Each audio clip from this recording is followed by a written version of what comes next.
All right, so UFC 250. Oh, fucking hell, just hit my head. UFC 257 goes down this weekend. It's Dustin Poirier against Conor McGregor. It's a rematch. It's the second time they're fighting each other. They're going to be facing off in the octagon again. Round two fight. The UFC have been quite good to us over the last 7 calendar days. This is going to be the third event in 7 calendar days. I've just finished watching Chiesa against Magny. Who can forget Holloway against Cater on Saturday night? And this coming Saturday, unfortunately, we go back to their America-friendly time. How fucking dare they? I'm not really looking forward to it, but slightly, a little bit, I am. And the reason why I'm looking forward to it is I always equate a big UFC event to me sitting in that bed over there, watching the fight on that TV over there, 4 or 5 in the morning, in the dark, in my duvet, by myself, like some sort of sad, fat prick. And I enjoy it. That's what I fucking live for. This is what we fucking live for.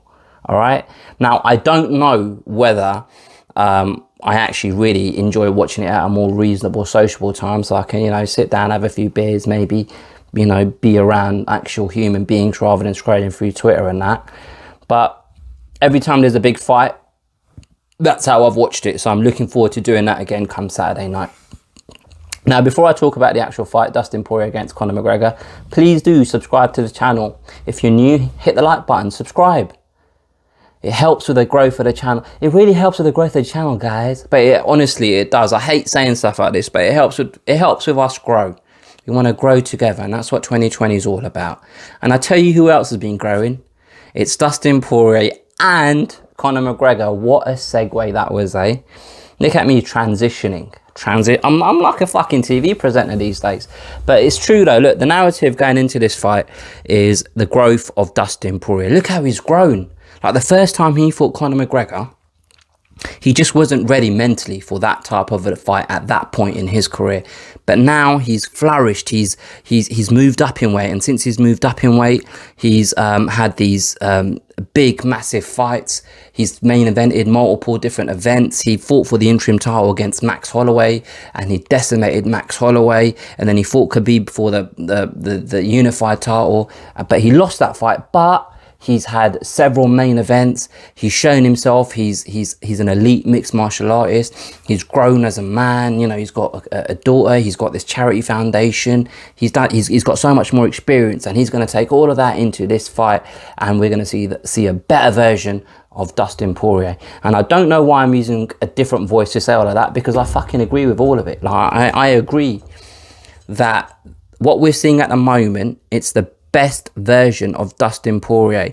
And the reason why it's the best version of Dustin Poirier is all of that shit I've just said. The experience of him fighting elite competition on a regular basis, of him headlining events on a regular basis.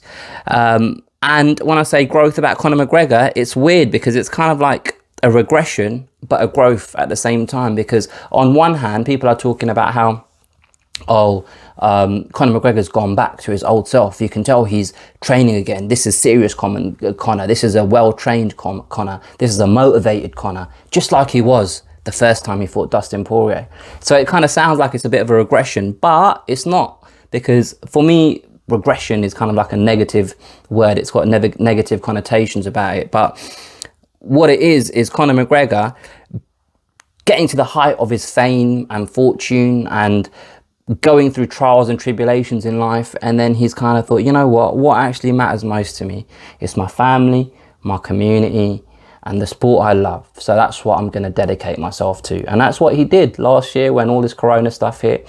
You saw Conor McGregor on the front lines donating kind of ventilators and PPE equipment and God knows what else, and doing speeches like better than most politicians. Honestly, like, doing speeches better than most politicians that you see on TV now. And it seems like he's grown, but with that growth, he's held on to what means the most to him, and it was what meant the most to him all those years ago when he beat Dustin Poirier the first time. So,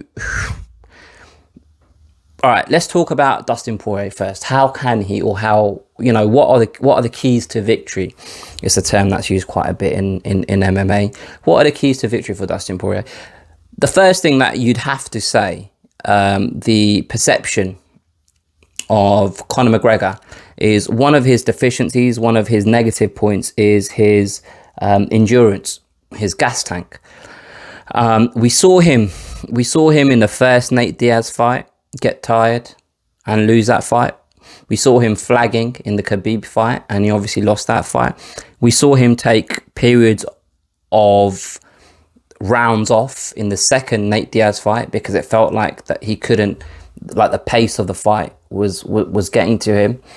And that's one thing that Dustin Poirier has in abundance, his endurance. Like his last fight against Dan Hooker, like that was a knockdown, drag out war. It was a fight of the year contender. It was a brutal fight between two guys that just didn't take their foot off the gas. And if you're going to fight for 25 minutes like that, when you go and check your gas tank and you stick your dipstick in there, you better hope you got a bit of petrol on the end of it. And every time Dustin Poirier stuck his dipstick in his gas tank, there was a little bit of diesel left. So he kept going and he kept going and he kept chugging along, and he ended up winning that fight. So that's definitely the perception, is that that's definitely an advantage that Dustin Poirier has. Another advantage that the perception is that Dustin Poirier has is he's a better rounded mixed martial artist. I think the perception, and I keep using the perception because I'm just telling you guys what people are saying about these two guys, and then I'm just going to give you my opinion afterwards, right? So the perception on Dustin Poirier is he's a better rounded mixed martial artist. So you'd have to say that Conor McGregor has more advantages if the fight was to just play out, stand up, if they were both to just kickbox with each other. But if Dustin Poirier is able to get close and tie him up and clinch with Conor McGregor and wear on him and get into grappling exchanges with him and hit the deck, wrestle with him and get into a jiu-jitsu, a BJJ match and try kind of swapping submission attempts with him, that is a advantage that the perception is that Dustin Poirier has. He's a better rounded mixed martial artist. And the thing with that is, and this is what I think Dustin Poirier's game plan is going to be, is to get close to Conor McGregor, is not to stay in the kind of stand-up range that Conor McGregor can exploit Dustin Poirier on. And what I mean by that is if they're in a range that Conor McGregor can hit him, that's not where he wants to be. And that sounds quite obvious, but he either wants to be outside of that or way inside, tied up and roughing him up effectively early on. We saw something similar in the second Nate Diaz fight, because early on, Conor McGregor, and this is just from memory, I haven't watched this fight since it happened all those years ago. But from memory, early on, Conor McGregor was having all the success on the feet. And then Nate Diaz, slowly but surely, started getting in close with him and clinching with him. And then dirty boxing and hurting him. And then towards the end of the fight, it kind of became a more even stand-up affair. And I think that's what Dustin Poirier's game plan is going to be going into the fight. I think he's going to try and rough him up and try and drag him into deep waters. And once he's into deep waters, he's going to try and empty his gas tank out on him and unleash a barrage of punches and strikes and try and finish the fight. I think that's what Dustin Poirier is going to have to do to win this fight. One thing that I'm quite interested in seeing, and this is just an unknown, and when it comes to any big fight, I say this every time I talk about a big fight, but one thing that really excites me about big fights is there's always an element of unknown.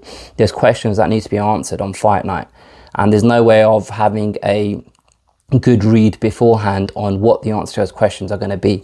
And the question for me is this: the first time Conor McGregor and Dustin Poirier fought was at 145 pounds, and clearly you can see by the frame of these two men, and just by looking back at pictures and videos of weigh-ins of both of them at 145 pounds, it's a weight division that neither of them it feels like should have been fighting at, because they're both the skin on bones at that weight class.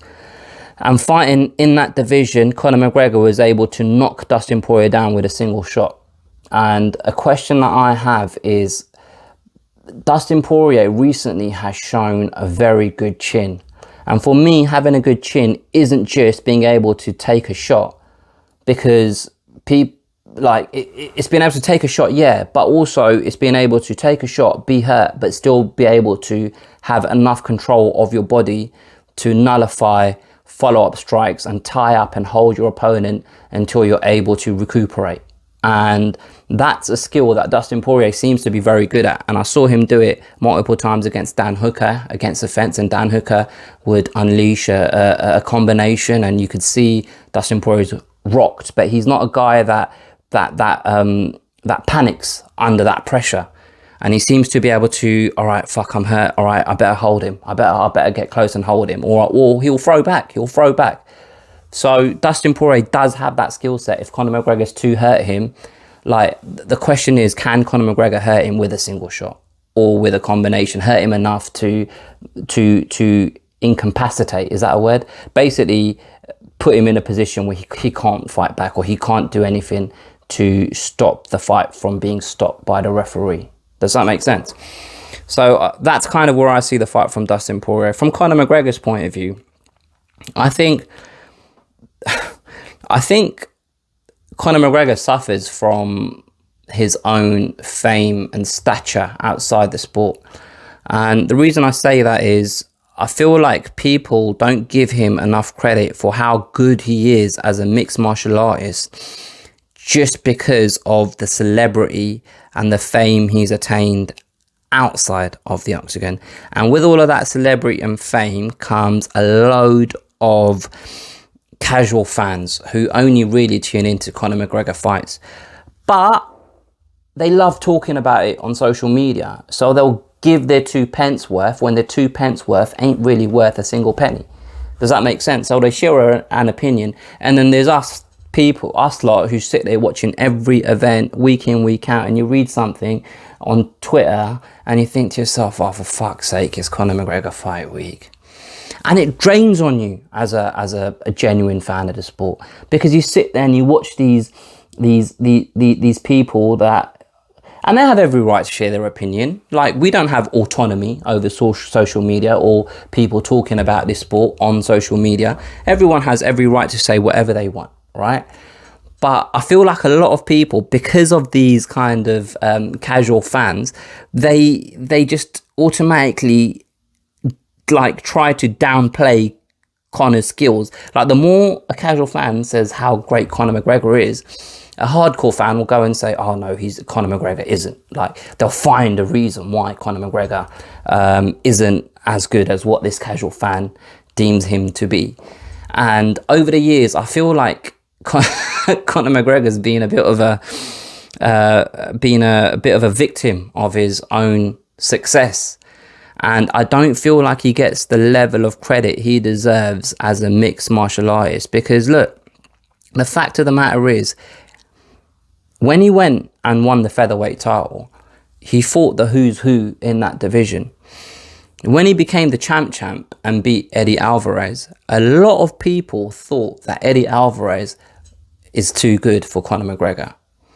Myself included, I predicted that Eddie Alvarez was going to beat Conor McGregor. And what we saw was a clinic.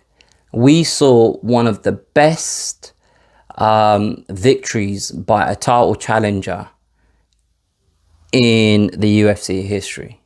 Do you know what I mean? We saw one of the best performances in a title fight by a challenger in UFC history when Conor McGregor defeated Eddie Alvarez 4 years ago, whenever it was. And the reason he was able to do that is because he's a bloody good fighter. It's as simple as that. There's no two ways about it. Yeah, he's got his deficiencies, but so has everyone else. There's very few fighters that are great everywhere. I'm looking at you, John Jones. I mean, there's literally a handful of names that you could. It's hard to pick a massive flaw in their arsenal, in the tool set. Do you know what I mean?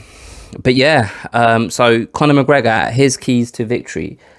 Look, if Dustin Poirier does try to clinch, try to wrestle, try to get him down, try to push him up against the fence, I think Conor McGregor has the tools and the ability to stop that. Like, we saw some very good defensive wrestling from Conor McGregor against Khabib. Just watching, and I don't know this myself, but just watching analysis by people more knowledgeable than me, like technically he was doing the right things against Khabib until he got tired and he gave a position and he kind of got choked out, right? Like, I don't know whether Dustin Poirier has the ability and just the physical strength to manhandle Conor McGregor the way that Khabib was able to. So what that says to me is I feel like Conor McGregor deserves more credit for his skills as a mixed martial artist, not just in the stand-up, but in the jiu-jitsu, wrestling, grappling, whatever you want to call it. In terms of what I think he's going to do to win the fight, it's what he always does. Light on his feet, move in and out, set traps and look for the big shots, but not force them, which is what he's really good at, in my opinion. You see a lot of fighters that carry power, but they're always looking for that big shot, winging big punches in that their opponent are able to see early doors and move out of the way from, slip from. Conor McGregor is very good at disguising his big shots from coming in by peppering his opponent with small shots, little kicks to the leg, little jabs to the body, and then bang, a big one will come over the top that you're not anticipating. How do I see this fight going? I think Conor McGregor wins. I think for me personally, out of all of the options that were available to him in terms of big names at the top of the lightweight division, Dustin Poirier was the best name for Conor McGregor, both from the point of view of who's done the most in the division at that moment and who's available, but also from a styles make fights point of view. And I think Dustin Poirier's style is a kind of style that Conor McGregor is well equipped to defeat. Like, when Dustin Poirier fights other fighters, it's always just a stand-up fight. Like, you don't often see Dustin Poirier trying to take people down. He prefers to stand. Let me bang, bro. Stand and bang. Do you know what I mean? He agrees. He prefers to stand. Sorry. And so does Conor. So I feel like if Dustin Poirier is going to try and switch up his game plan or his style to negate what Conor's good at, that might play into Conor's hands, because that's not Dustin Poirier's plan A. Dustin Poirier is going to be going to plan B, whereas Conor's always just going to try and do plan A. Do you know what I mean? So I feel like Dustin Poirier gets hit way too often, just judging by the Dan Hooker fight. And I know that fight's different because Dan Hooker is a lot taller than Conor McGregor and taller than Dustin Poirier, so the reach might have been a bit of an issue, and Dan Hooker's a very well accomplished kickboxer, and those knees and those kicks were having an effect on Dustin Poirier as well. But I feel like Conor McGregor is just a better stand-up fighter, and just kind of as a, like, I can't see Dustin Poirier. I can't see Dustin Poirier winning this fight. Do you know what I mean? Like, don't get me wrong. I won't be surprised if he does, because he's an elite martial artist, like I mentioned before. But I just can't see it. I just can't see it happening. So that's my prediction. I think Conor McGregor wins. I think Conor McGregor finishes Dustin Poirier. And I think if he's going to finish Dustin Poirier, it will happen by the third round.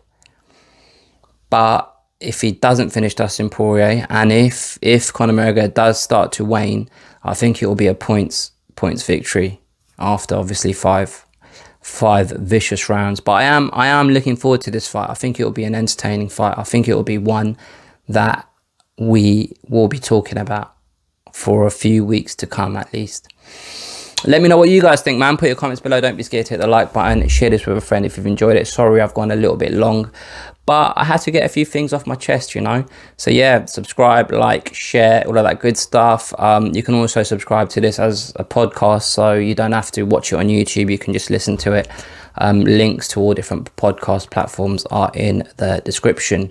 I'll catch you guys in my Dan Hooker, Michael Chandler video. Bye.